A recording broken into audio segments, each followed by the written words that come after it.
নমস্কার, শুভ সন্ধ্যা। আজ আমার নিবেদন কবি অপূর্ব দত্তের লেখা কবিতা দুই বাংলা।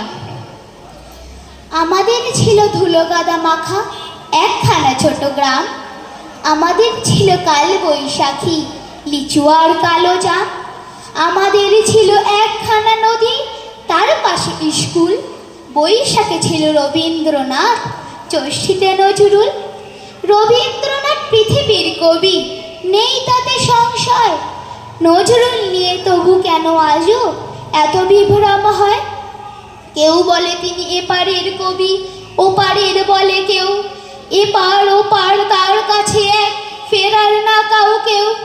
কেউ বলে তিনি বিদ্রোহী কবি, কেউ বলে কবি ধর্মের, সাম্যবাদের পুরোহিত তিনি, মানুষের যত কর্মের। পদ্মার বুকে ঢেউ যদি জাগে, গঙ্গায় লাগে দোলা, মন্দিরই বলো মসজিদই বলো তার কাছে সবই খোলা। এপারেও তিনি ওপারেও তিনি, মাঝখানে তার কাঁটা, একসাথে তাকে প্রণাম জানাতে বাড়িয়ে রয়েছি পাটা। বিভেদের গাছ কেউ যদি ফোটে, টান মারো তার মূলে, দুই বাংলাকে এক করে দাও রবীন্দ্র নজরুলে। ধন্যবাদ।